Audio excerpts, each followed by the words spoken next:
నమస్తే. Welcome to our channel. నేను మీ Anusha. Wait loss గురించి మనం ఎన్నో వీడియోస్ చేసాం కదా! బరువు ఎంత తగ్గాలి? ఐడియల్ వెయిట్ లాస్ అంటే ఏంటి? తీసుకోవాల్సిన ఫుడ్స్ ఏంటి? లైఫ్ స్టైల్ చేంజెస్ ఏంటి? ఇలాంటి విషయాలు తెలుసుకున్నాము. కానీ ప్రత్యేకంగా ఈ వీడియోలో వెయిట్ లాస్ అయిన తర్వాత మెయింటెనెన్స్ డైట్ అనేది ఎంతవరకు ఉండాలి? అసలు మెయింటెనెన్స్ డైట్ అంటే ఏంటి? దాంట్లో ఇంక్లూడ్ అయ్యే ఫుడ్స్ ఏంటి? ఈ అంశం గురించి మాట్లాడడానికి ప్రస్తుతం మనతో పాటు ఉన్నారు ప్రముఖ homeopathy physician doctor Chetan Raj గారు. ఆయనతో మాట్లాడి కంప్లీట్ డీటెయిల్స్ తెలుసుకుందాం. నమస్తే సార్. నమస్తే మేడం. సార్, వెయిట్ లాస్ గురించి as we discussed many topics discuss చేసాము. ప్రత్యేకంగా ఇప్పుడు కొంతమంది మన కమెంట్స్‌లో కూడా పెడుతున్నారు. మెయింటెనెన్స్ డైట్ చెప్పండి. మీరు చెప్పినట్టు డైట్ ఫాలో అయ్యాము. సో, బరువు కూడా తగ్గుతున్నాము. సో, మెయింటెనెన్స్ డైట్ అంటే ఏంటి?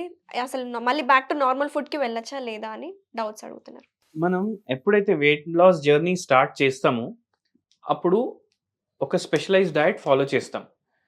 దాని తర్వాత ఎంతైతే మనకు డిజైర్డ్ వెయిట్ మనం అచీవ్ చేసుకుంటాం గదా! దాని తర్వాత మనం ఏం తప్పు చేస్తామంటే, ఈ జర్నీ స్టార్ట్ అయ్యే ముందు ఏ డయట్‌లో అయితే ఉండే గదా! ఆ డయట్‌కొచ్చేస్తాం. హ్మ్. ఇమ్మీడియేట్‌లీ వెయిట్ గెయిన్ అయిపోతుంది. హ్మ్. ఏమైందంటే, ఒక పేషెంట్‌కి నేను ఆల్‌మోస్ట్ 50 కేజీస్ తగ్గించాననమాట. ఓకే. సో, ఆ పేషెంట్ వెయిట్ ఎంతుండే 130 కేజీస్ ఉండే. Hmm. And he came back to 75 or 80 kgs అనమాట. అండ్ ఫ్యాసినేటింగ్ ఇక్కడ ఏమైందంటే, ఎందుకట్లా వెయిట్ పెరిగిందంటే, యంగ్ ఉన్నప్పుడు హ్మ్. అంటే ఇప్పుడు గూడా ఎంత 35 40 ఏజ్ ఉంటుంది. యంగ్ ఉన్నప్పుడు ఐఐటీలో సీట్ కొట్టిండు. హ్మ్. ఐఐటీలో ఇంజినీరింగ్ కంప్లీట్ అయినంక ఐఐఎంలో ఎంబీఏ చేసిండు. హ్మ్. ఆయనకు స్టార్టింగ్ సాలరీ ప్యాకేజే 70 లాక్స్ 80 లాక్స్ ఉండే. హ్మ్. కానీ ఎట్లా అయిపోయిందంటే లైఫ్ చాలా బిజీ అయిపోయింది. హ్మ్. చాలా బిజీ అయిపోవడం వల్ల ఏమైంది, మార్నింగ్ ఏమో దబదబా తినేసేయాలి బ్రేక్‌ఫాస్ట్. హ్మ్. ఆఫీస్‌కి పోవాలి. మళ్ళా లంచ్ గూడా ఫాస్ట్ తినేసేయాలి. హ్మ్. అండ్ డిన్నర్ గూడా ఫాస్ట్‌గా తినేసేయాలి. ఓకే. సో, అట్లనే లైఫ్ చాలా హెక్టిక్ అయిపోయింది. హరీ బరీ లైఫ్. హరీ బరీ అయిపోయింది. అండ్ 5 నిమిషాల్లో ఒక్కొక్క మీల్ ఫినిష్ చేసేస్తుండే ఆ పేషెంట్. హ్మ్. 5 నిమిషాల్లో బ్రేక్‌ఫాస్ట్, 10 నిమిషాల్లో లంచ్, మళ్ళీ 10 నిమిషాల్లో డిన్నర్. హ్మ్. అట్లా హెక్టిక్ లైఫ్ ఫాస్ట్ అయిపోయింది గదా లైఫ్. హ్మ్. ఐఐఎం తర్వాత వెయిట్ గెయిన్ చేయడం స్టార్ట్ చేసిండు. మీరొకటి ఓకే. అబ్జర్వ్ చేయండి. కాలేజ్‌లో ఉన్నప్పటి వరకు చాలా మందికి వెయిట్ గెయిన్ అవ్వదు. అవును. ఎప్పుడైతే జాబ్‌లో ఎంటర్ అవుతారు, ఎప్పుడైతే మ్యారేజ్ అయిపోతది, లైఫ్ సెటిల్ అంటారు గదా! హ్మ్. అప్పుడే వెయిట్ గెయిన్ అవ్వడం స్టార్ట్ అవుతుంది. సో, ఇట్లా ఫాస్ట్‌గా తినేసేయడం వల్ల ఆయనకు వెయిట్ గెయిన్ ఏమో స్టార్ట్ అయింది. అండ్ అది 1 ½ ఇయర్‌లోనే he went up to more than 100 kgs. 2 ఇయర్స్‌లో 130 కేజీస్ అయిపోయింది. ఓకే.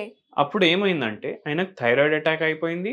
డయాబెటిస్ అటాక్ అయిపోయింది. ఓకే. ఇంటర్‌లింక్ కాబట్టి. ఇంటర్‌లింక్డ్. అండ్ ఆయనకు మనం వెయిట్ లాస్ ట్రీట్మెంట్ స్టార్ట్ చేసామంట హ్మ్. మాట. ఆ పేషెంట్‌ది డయట్ మార్చాము. హోమియోపతి ట్రీట్మెంట్ ఇచ్చాము. హ్మ్. And within a span of 1 year, 1 ½ year almost 55 kgs తగ్గిచ్చేసినామనమాట. హ్మ్. ఫస్ట్ 6 మంత్స్‌లోనే 20 కేజీస్ తగ్గిపోయిండాయన. అండ్ అందరికి ఏం డౌట్ వస్తుంది, అంత ర్యాపిడ్‌గా వెయిట్ లాస్ ఏంది? మళ్ళీ పేషెంట్‌కి ఏం అవ్వదా అనేసి. హ్మ్. మనం వెయిట్ లాస్ ర్యాపిడ్ అవుతుంది. బట్ పేషెంట్ డయట్ మారుస్తున్నాం, లైఫ్ స్టైల్ మారుస్తున్నాం, హెల్తీ చేస్తున్నాం పేషెంట్‌ని. హ్మ్. సో, అట్లాంటి వెయిట్ లాస్ మీకు and without any side effects చేస్తున్నాం మనం.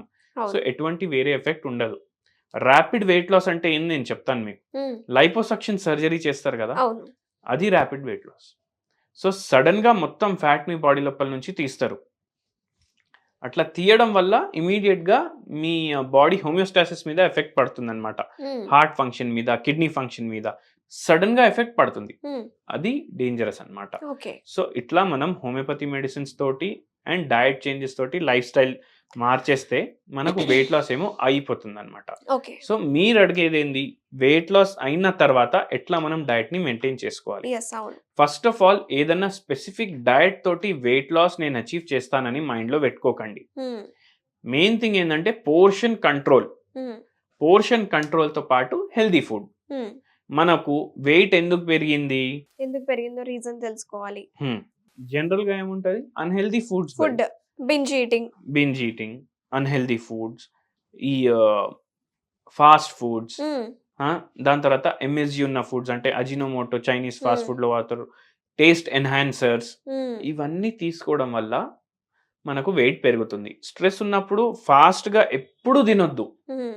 మనకు చిన్నప్పుడు స్కూల్‌లో నేర్పిస్తారు. 32 టీత్ ఉంటాయి. 32 టైమ్స్ చూ చేసి దాని తర్వాత మింగలండి తినాలి. అనేసి. సో 32 టైమ్స్ చూ చేసే అవసరం లేదు గానీ మీరు మంచిగా చూ చేయండి ఫుడ్‌ని. ఫుడ్ ఎంజాయ్ చేయండి. మీరు యెస్. ఫుడ్ ఎంజాయ్ చేయండి. ఎంజాయ్ చేయడం అంటే అర్థం ఏంది? మీరు ఫాస్ట్‌గా తినేసి ఫాస్ట్ ఫుడ్ తిని ఇట్లా ఎక్కువ ఫ్యాట్స్ ఉన్న ఫుడ్ తినడం కాదు. ఏదైతే ఫుడ్ తింటున్నారో దానికి రెస్పెక్ట్ ఇవ్వాలి. దాంతో పాటు అది ఎంజాయ్ చేయాలి దాని టేస్ట్స్‌ని. యెస్. అప్పుడు మీకు హెల్తీ ఫుడ్ తింటే కూడా అది టేస్టీ అనిపిస్తది. మెల్లగా తినండి. మెల్లగా తింటే అబ్జార్ప్షన్ కూడా మెల్లగా ఉంటుంది. ర్యాపిడ్ ఉండదు. మీరు ర్యాపిడ్‌గా తింటే అబ్జార్ప్షన్ కూడా ర్యాపిడ్ ఉంటుంది. ఎందుకంటే డైజెషన్ ప్రాసెస్ మొత్తం డిస్టర్బ్ చేసేస్తున్నారు మీరు. అప్పుడు బెల్లీ ఫ్యాట్ కూడా పెరిగిపోతది. అండ్ తిన్న తర్వాత ఇమ్మీడియట్‌లీ ఎక్కువ నీళ్లు మాత్రం మీరు తీసుకోవద్దు. సో ఎంత తింటున్నారు మీరు డైలీ? ఆ ప్లేట్‌లో ప్రోటీన్స్ ఉండాలి, ఫ్యాట్స్ ఉండాలి, కార్బోహైడ్రేట్స్ ఉండాలి. దాంతో పాటు మైక్రో న్యూట్రియంట్స్ కూడా మీ ఫుడ్‌లో ఉన్నాయా లేవా చెక్ చేసుకోవాలి మీరు. దాని తర్వాత మీరు హాఫ్ చేసేయాలి అన్నిటిని. హాఫ్ చేసేసిన తర్వాత మీరు డైలీ అట్లనే కన్జ్యూమ్ చేయండి. సేమ్ అదే డైట్ ఇంతకు ముందు ప్రీవియస్‌గా ఏ ఏం డైట్? తింటున్నారు అదే తినండి. ఓకే. కానీ ఎంత క్వాంటిటీ తింటున్నారు? హాఫ్. ఓకే. అట్లా సో తినడం వల్ల చీట్ డైట్స్ పెట్టుకోవచ్చా మరి? చీట్ డైట్ ఎందుకు పెట్టుకుంటారు? మీరు చీట్ ఎవరిని చేస్తున్నారు? మిమ్మల్నే మీరు చీట్ చేసుకుంటున్నారు కదా! మీకు ఏం కావాలి మీరు డైలీ తింటున్నారు. So yes. మీరు చీట్ మిమ్మల్ని మీరు చేసుకోవద్దు. ఎందుకంటే మీరు సండే చీట్ డైట్ పెట్టుకున్నారనుకోండి, మీరు వారంలో ఎంత లూజ్ చేశారు దానికన్నా ఎక్కువ మీరు సండే రోజు గెయిన్ చేసేస్తారు. అండ్ మీరు మీ చీట్ డైట్ పెట్టుకుంటే మీ డైజెస్టివ్ సిస్టమ్ కూడా కన్‌ఫ్యూజ్ అయిపోతుంది. ఓకే. మీరు డైలీ ఎంత తీసుకుంటున్నారు క్వాంటిటీ దానికన్నా ఎక్కువ క్వాంటిటీ తీసుకుంటున్నారు. చాలా ఎక్కువ క్వాంటిటీ తీసుకుంటున్నారు. సో అట్లా మాత్రం చేయకండి. సో సమ్మర్ స్టార్ట్ అయిపోతుంది ఇప్పుడు. So weight loss journey start చేసిన వాళ్ళు చాలా డీహైడ్రేటెడ్‌గా అనిపిస్తుంది. బాడీ అంతా అలసిపోయినట్టు నీరసంగా ఉంటుంది. సో వాళ్ళకి మన స్పెషల్ డ్రింక్స్ కానీ అంటే ఎక్కువ క్యాలరీస్ లేకుండా ఎనర్జీ ఇచ్చే డ్రింక్స్ ఏమైనా ఉన్నాయంటారా? కుకుంబర్ ఉంటుంది కదా! కుకుంబర్‌ని మంచిగా గ్రైండ్ చేసుకోండి. మంచిగా గ్రైండ్ చేసుకోండి. దాన్ని మీరు ఫిల్టర్ చేయకండి. Cucumber juice with fibre. నేను ఎప్పుడు ఏం చెప్తాను, మనం జ్యూస్లు తీసుకోవద్దు. బట్ ఇప్పుడు నేను ఎందుకు చెప్తున్నాను, దాని నుంచి మనం ఏం తీస్తలేం బయటికి. గ్రైండ్ చేసి డైరెక్ట్ గ్లాస్ లోనే వేస్తున్నాం. కొంచెం సెమీ సాలిడే ఉంటుంది. దాంట్లో కొంచెం పెప్పర్ వేసుకోండి. పెప్పర్ టేస్ట్ ని కూడా ఎన్హాన్స్ చేస్తుంది. ప్లస్ వెయిట్ లాస్ లో హెల్ప్ చేస్తుంది పెప్పర్. చాలా హెల్ప్ చేస్తుంది పెప్పర్ వెయిట్ లాస్ లో. సో పెప్పర్ వేసుకోండి. అది డైలీ కన్జ్యూమ్ చేయండి మీరు మీల్ తీసుకునే ముందు. అండ్ మీరు ఒకటి నేను చాలా ఇంపార్టెంట్ చెప్తాను ఇక్కడ, మనం మిరపకాయలు వాడతాం కదా ఫుడ్లో. మిరపకాయలు వాడతారు ఓకే, దాని బదులు మీరు బ్లాక్ పెప్పర్ వాడండి. ఎందుకు నేను మీకు ఎక్స్ప్లెయిన్ చేస్తాను. పెప్పర్ ఏమో వెయిట్ లాస్ లో హెల్ప్ చేస్తుంది. బ్యాడ్ ఫ్యాట్ ఏదైతే ఉంటుంది మీరు కన్జ్యూమ్ చేస్తారో అది కొద్దిగా అబ్జర్వ్ చేయకుండా చేస్తుంది. And micro nutrients me body మంచిగా అబ్జర్వ్ చేయాలి, దాంట్లో హెల్ప్ చేస్తుంది. అండ్ ఇంకోటి వెరీ ఇంపార్టెంట్ పాయింట్ ఏంటంటే, బ్లాక్ పెప్పర్ మన నేటివ్ ఇండియన్ స్పైస్ అన్నమాట. ఏదైతే మిరపకాయలు ఉన్నాయి ఇవి ఇండియన్ కాదు, ఇవి పోర్చుగీస్ తీసుకొని వచ్చిండ్రు బయట నుంచి.